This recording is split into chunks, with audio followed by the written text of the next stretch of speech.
ರಾಜ್ಯದ ಮಾಜಿ ಸಚಿವ ಡಾಕ್ಟರ್ ನಾರಾಯಣಗೌಡ ಅವರ 63ನೇ ಹುಟ್ಟುಹಬ್ಬವನ್ನು ಅರ್ಥಪೂರ್ಣವಾಗಿ ಆಚರಿಸಿದ ಅಭಿಮಾನಿಗಳು ಹಾಗೂ ಕಾರ್ಯಕರ್ತರು, ರೋಗಿಗಳು ಹಾಗೂ ನಿರ್ಗತಿಕರಿಗೆ ಹಣ್ಣು ಹಂಪಲ ವಿತರಣೆ ಮಾಡಿ ದೇವಾಲಯಗಳಲ್ಲಿ ವಿಶೇಷ ಪೂಜೆ ಸಲ್ಲಿಸಿ ಪ್ರಾರ್ಥಿಸಿದಂತಹ ಅಭಿಮಾನಿಗಳು. ಹೌದು, ಕೆಆರ್ಪೇಟೆ ತಾಲೂಕು ಬಿಜೆಪಿ ಅಧ್ಯಕ್ಷ ಸಾರಂಗಿ ನಾಗಣ್ಣ ಹಾಗೂ ಮಂಡ್ಯ ನಗರಾಭಿವೃದ್ಧಿ ಪ್ರಾಧಿಕಾರದ ಮಾಜಿ ಅಧ್ಯಕ್ಷ ಕೆ ಶ್ರೀನಿವಾಸ್ ಅವರ ನೇತೃತ್ವದಲ್ಲಿ ಸಾವಿರಾರು ಸಂಖ್ಯೆಯಲ್ಲಿ ಜಮಾಯಿಸಿದ್ದ ಅಭಿಮಾನಿಗಳು ಹಾಗೂ ಕಾರ್ಯಕರ್ತರು ನಾರಾಯಣಗೌಡರ ನಿವಾಸದ ಆವರಣದಲ್ಲಿ ಕೇಕ್ ಕತ್ತರಿಸಿ ಸಿಹಿಯನ್ನು ವಿತರಿಸಿ ಸಂಭ್ರಮಿಸಿ ಪಟ್ಟಣದ ದುಂಡಶೆಟ್ಟಿ ಲಕ್ಷ್ಮಮ್ಮ ಸಾರ್ವಜನಿಕ ಆಸ್ಪತ್ರೆಯ ರೋಗಿಗಳಿಗೆ ಹಣ್ಣು ಹಂಪಲು ವಿತರಿಸಿ ಕೆಆರ್ಪೇಟೆ ಪಟ್ಟಣದ ಹೊರವಲಯದ ಮಾತೃಭೂಮಿ ಅನಾಥಾಶ್ರಮದಲ್ಲಿ ನೂರಾರು ಅನಾಥರಿಗೆ ಊಟ ಬಡಿಸಿ ಹಣ್ಣು ಹಂಪಲು ವಿತರಿಸಿ ನಾರಾಯಣಗೌಡರಿಗೆ ಶುಭ ಹಾರೈಸಿದರು.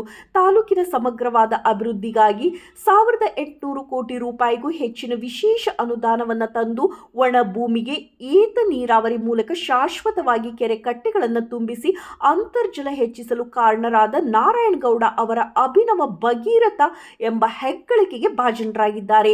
33 ಕೋಟಿ ರೂಪಾಯಿ ವೆಚ್ಚದಲ್ಲಿ ತಾಯಿ ಮಗು ಆಸ್ಪತ್ರೆಯನ್ನು ನಿರ್ಮಿಸಿ ತಾಲೂಕಿನ ಮಹಿಳೆಯರು ಹಾಗೂ ಮಕ್ಕಳ ಆರೋಗ್ಯ ಸಂವರ್ಧನೆಗೆ ಕಾರಣರಾಗಿದ್ದಾರೆ.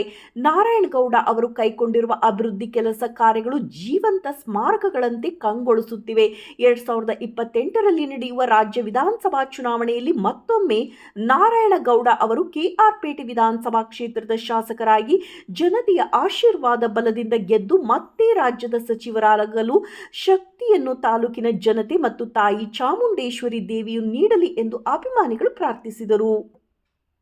ಆಗಲೇ ಏನು ಈ ತಾಲೂಕಿನಲ್ಲಿ ಎಷ್ಟು ಸಮಾಜಗಳು ಜನಾಂಗಗಳಿದೆ, ಎಲ್ಲ ಜನಾಂಗಕ್ಕೂ ಒಂದು ನಿವೇಶನ ಆಗಬೇಕು ಅಂತೇಳಿ ಇದೇ ಸಾಧನೆಯಲ್ಲಿ ಒಂದು ಎಲ್ಲೆಯಲ್ಲಿ ಅದೊಂದು ಸ್ವಲ್ಪ ಈಗೇನು ಕೋರ್ಟಿನ ಸ್ಟೇ ಇದೆ, ಅವ್ರು ಎಲ್ಲರಿಗೂ ಕೂಡ ಮಂಜೂರು ಮಾಡಿದಂಥ ಕೆಲಸವನ್ನು ಅವ್ರು ಮಾಡಿದ್ದಾರೆ.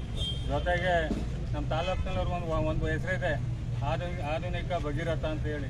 ಯಾಕೆಂದರೆ ಈ ತಾಲೂಕಿಗೆ 3 ಹೋಬಳಿ, ನಮ್ಮ ಕಸ್ಬಾ ಇರ್ಬೋದು, ಕಿಕ್ಕೇರಿ ಇರ್ಬೋದು, ಅಕ್ಕಿಯಬಾಳು ನೀರಾವರಿ ಪ್ರದೇಶಗಳು.